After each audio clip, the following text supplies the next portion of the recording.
On the Ides of March 44 BCE, the marble steps of the Curia saw the final breath of Julius Caesar. His death could have plunged Rome into a vortex of bloodshed, as it did in the world we know.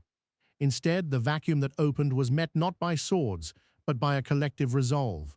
The Senate, long weary of personal ambition eclipsing public duty, convened an emergency session that would rewrite the very foundations of Roman governance.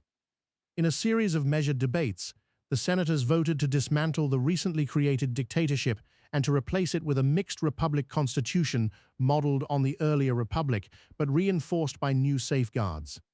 The chief magistracies, consuls, praetors, quaestors were retained, yet their powers were expressly limited by term limits and mandatory collegiality. A permanent council of former consuls was instituted to oversee constitutional compliance, while a newly created Comitia Populi would serve as the ultimate arbiter of legislation. The decision was not made lightly. Voices warned that without a strong hand, Rome might fracture under external pressure or internal dissent. Yet the majority argued that only a system rooted in collective authority could prevent another individual from seizing power unchecked. The Senate's vote marked the first decisive step away from autocracy and toward a truly democratic republic. With the constitutional framework laid, the task of giving it flesh fell to Marcus Tullius Cicero. Surviving the proscriptions that followed Caesar's death, the famed orator turned his rhetorical skill to lawmaking. In the year 42 BCE, he presented the Lex Populi, a comprehensive statute designed to expand citizen participation and protect judicial independence. The Lex Populi introduced universal male suffrage for the Comitia Tributa and the Centuriata, dismantling property-based voting thresholds that had long favored the aristocracy. It also created a permanent jury system drawn from a broad cross-section of the citizenry, ensuring that legal verdicts could no longer be swayed by elite patronage. Moreover, Cicero demanded that any future legislation receive prior review by a newly formed Curia Legum, an assembly of jurists tasked with safeguarding constitutional consistency. Debates in the forum were heated. Traditionalists feared that rapid enfranchisement would erode Roman discipline. Cicero countered with measured arguments: a republic that listens to its people is stronger than one that silences them. The Lex Populi passed with a clear majority, and its implementation began reshaping Rome's political culture almost immediately. Citizens from distant colonies traveled to the capital to cast their votes. Provincial magistrates reported back with newfound confidence in a system that now recognized their voices.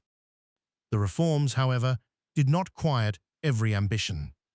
Mark Antony, once Caesar's trusted lieutenant, found his influence waning under the new order. In 40 BCE, he rallied a coalition of veterans and urban plebeians who felt that the Lex Populi had gone too far in curbing popular power.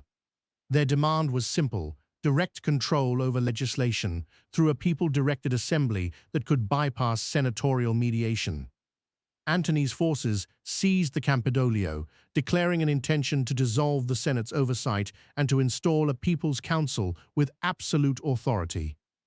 The city braced for civil war. Legions on both sides readied themselves, yet the very institutions forged in the previous years proved resilient. A delegation of senior senators, led by the pragmatic Quintus Hortensius, met Antony at the Temple of Concordia. Negotiations were tense but purposeful. The Senate offered to expand the Comitia Populi's agenda-setting powers and to grant a temporary veto on emergency measures, a concession that satisfied many of Antony's supporters without surrendering republican principles.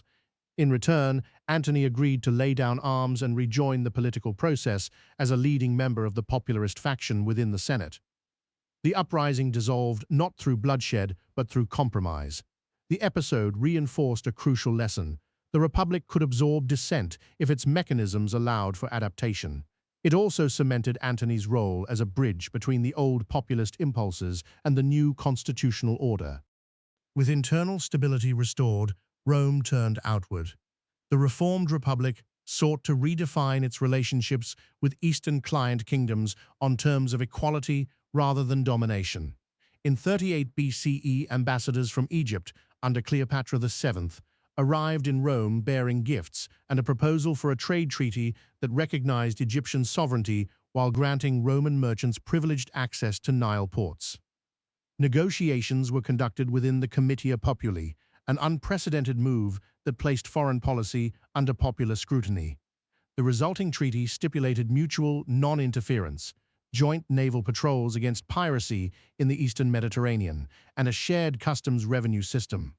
Cleopatra retained her throne. Rome secured grain imports without imposing a protectorate. A similar accord was forged with Pontus, whose king, Pharnaces II, sought recognition of his autonomy after years of Roman meddling. The treaty granted Pontic self-government in internal affairs while obligating the kingdom to contribute ships for collective defense. These agreements signaled a shift. Rome no longer pursued annexation as its default policy, but preferred partnership built on reciprocal benefit. The diplomatic successes reinforced the Republic's credibility abroad.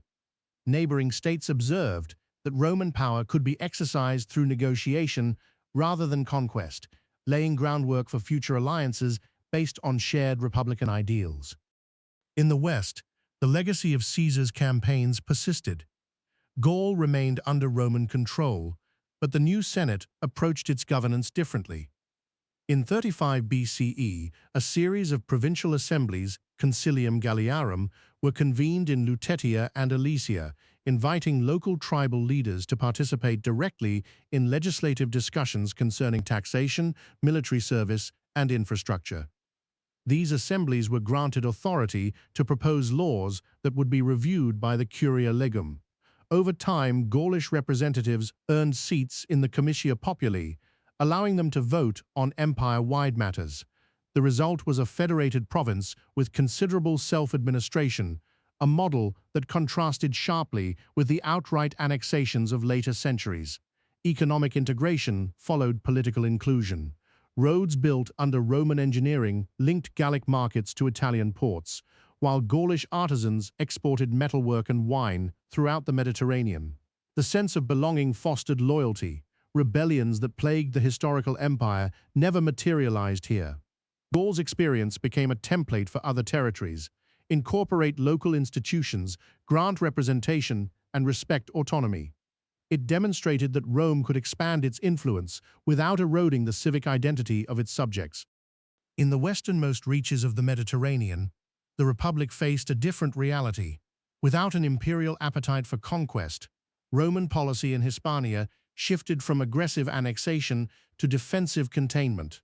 The Senate authorized fortified outposts along the Ebro River, but refrained from launching full-scale campaigns against the resilient Celtic kingdoms of Lusitania and Galaetia.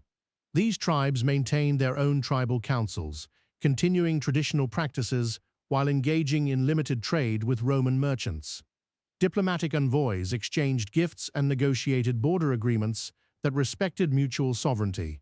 The result was a prolonged stalemate. Rome held strategic ports like Tarraco, but the interior remained under indigenous control. This restraint prevented the drain of resources that later imperial wars would have demanded. It also allowed Iberian societies to develop independently, preserving Celtic languages and customs far longer than in our timeline.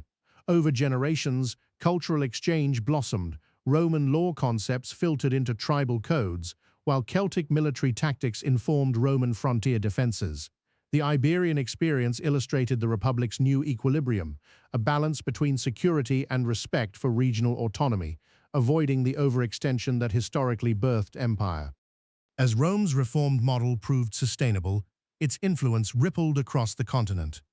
By 20 BCE, several neighboring polities, Macedon under the Antigonid dynasty, the Greek city-states of the Aegean, and even the burgeoning confederation of Alpine tribes had adopted republican councils inspired by Roman institutions. These bodies exchanged envoys at regular Conventus Europae gatherings, held in neutral cities such as Delphi and Massilia. The congresses discussed common concerns, trade routes across the Alps, maritime security against piracy, and codification of a shared legal framework that respected local customs while providing mutual arbitration mechanisms. No single power dominated these meetings. Decisions required consensus or at least broad agreement. The resulting loose confederation resembled a network of city-states bound by republican ideals rather than imperial edicts. Economic growth was steady. driven by commerce and the free movement of artisans, but it lacked the explosive expansion of an empire fueled by conquest. Culturally, this era fostered a pan-Mediterranean identity rooted in civic participation. Philosophers traveled between academies, law schools proliferated, and literature celebrated the virtues of deliberation over domination. The continent's political landscape had shifted from hierarchical monarchies to collaborative republics, a transformation seeded by Rome's own constitutional rebirth.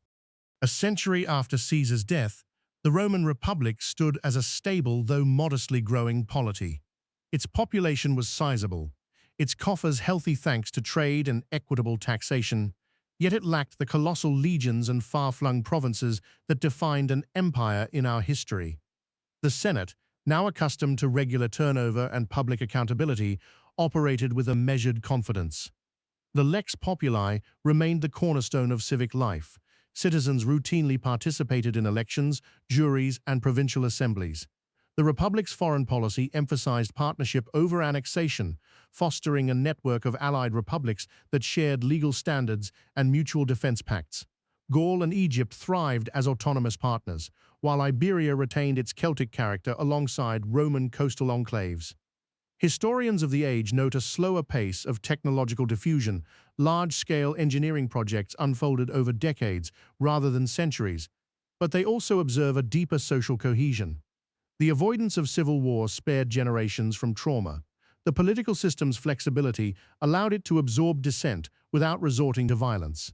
In reflecting on this divergent path, one sees a Rome that chose dialogue over domination, representation over tyranny. Its legacy is not measured in miles of conquered territory, but in the endurance of republican ideals that shaped Europe's institutions for centuries to come.